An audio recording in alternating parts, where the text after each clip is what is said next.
जय भीम, नमो बुद्धाय साथियों। 2 महीने लॉकडाउन के हो गए हैं और काफ़ी समय हो जा रहा है आप लोगों से बातचीत किए हुए। तो इस लॉकडाउन के समय को हम लोग थोड़ा सा उपयोगी बना रहे हैं। भगवान बुद्ध और उनका धम्म जो बाबा साहब के द्वारा लिखित पुस्तक है, इसको पढ़ करके प्रतिदिन तो कुछ चीज़ें उसमें पढ़ती हूँ तो सोचती हूँ कि आप लोगों से थोड़ी सी बातें शेयर करूँ जो बाबा साहब हमारे लिए लिख करके गए हैं, छोड़ के गए हैं।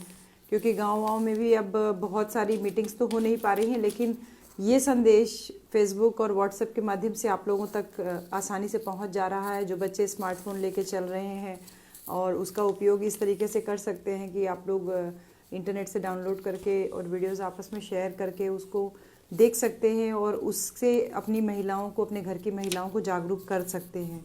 तो एक बहुत अच्छा सा, कल जब रात में पढ़ रही थी, क्योंकि हम इसका प्रतिदिन पाठ कर रहे हैं तो रोज़ एक नई हमें कहानी भगवान बुद्ध के बारे में पता चलती है। तो मैंने सोचा आपको इसके बारे में थोड़ा सा आपसे इसमें बात करूं। भगवान बुद्ध और उनका धम्म जो बाबा साहब ने लिखी, उसी में से ये, इस पुस्तक से ही मैंने ये बात समझ में आ रही है कि भगवान बुद्ध ने कभी भी मुक्ति का आश्वासन नहीं दिया। उन्होंने कहा कि मैं मोक्षदाता नहीं हूँ, मैं मार्गदाता हूँ, यानी मैं मार्ग दिखाने वाला हूँ।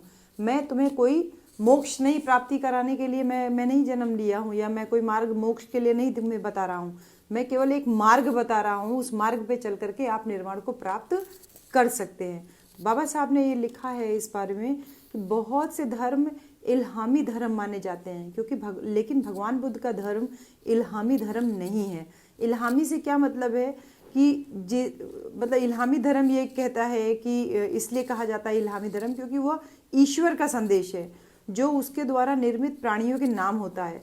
वो ये कहते हैं कि वे अपने रचयिता ईश्वर की पूजा करें और अपनी आत्माओं की रक्षा करें।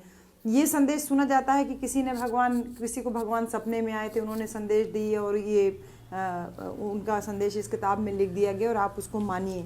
लेकिन पैगंबर का ये कर्तव्य भी होता है कि जो उस धर्म में विश्वास रखते हैं उनके लिए वह मोक्ष लाभ को सुनिश्चित करें। इस तरीके की बातें कही जाती है इल्हामी धर्मों के बारे में।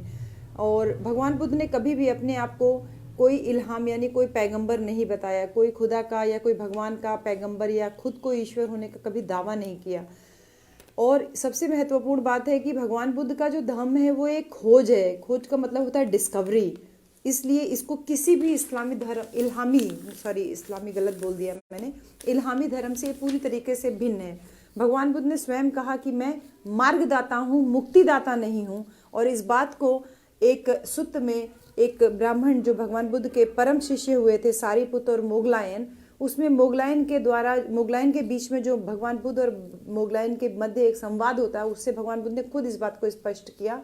एक बार भगवान बुद्ध श्रावस्ती में के प्रसाद यानी महल यानी पूर्वाराम में ठहरे हुए थे और उसी समय मोगलान गणक उनके पास आया और उनसे अभिवादन करने के बाद उनसे एक बात मोगलायन ने कहा भगवान बुद्ध से कि श्रमण गौतम, जिस प्रकार आदमी किसी बहुमंजिले प्रसाद की प्रगति को देखते हुए क्रम के अनुसार एक के बाद एक सीढ़ी से होता हुआ ऊपर की अंतिम सीढ़ी तक जा पहुंचता है, इसी प्रकार हम ब्राह्मणों की शिक्षा भी क्रमशः है। अर्थात हमारे लिए वेदों का अध्ययन का पाठ्यक्रम भी ऐसा ही क्रमिक है। और जैसे धनुर्विद्या में, उसी प्रकार हम ब्राह्मणों में भी प्रशिक्षण, प्रगति और एक के बाद एक सीढ़ी होते हुए ऊपर पहुंचना होता है, वैसे ही जैसे गणना में होता है। तो इस तरीके से उन्होंने बहुत सारी बातें भगवान बुद्ध से कही। और फिर आगे उन्होंने कहा कि जैसे एक कम एक, दूनी दो, तिया तीन, चौके चार, इस तरीके से 100 तक होता है। तो श्रमण गौतम, ये बताइए कि क्या आपके लिए भी यह संभव है कि आप ऐसे ही शिक्षण का परिचय दे सके जो कि क्रमिक हो, जिसमें आपके धम्म के अनुयायी उसी प्रकार शिक्षा ग्रहण करते हो जिस प्रकार से हम ब्राह्मण धर्म के लोग शिक्षित होते हैं। तो भगवान बुद्ध का जवाब उनको था, ब्राह्मण ऐसा ही है। ब्राह्मण जैसे एक चतुर अश्व शिक्षक यानी एक घोड़े को शिक्षित करने वाला शिक्षक है, वह एक अच्छी नस्ल के घोड़े को प्रशिक्षित कर लेता है। सबसे पहले उसके मुंह में लगाम लगाता है और उसको साधता है और फिर धीरे धीरे उसको आगे का पाठ्यक्रम सिखाता है। उसी प्रकार हे ब्राह्मण, ऐसे ही तथागत उस आदमी को साध लेते हैं जिन्हें प्रशिक्षण देना होता है। शिक्षा इस प्रकार से दी जाती है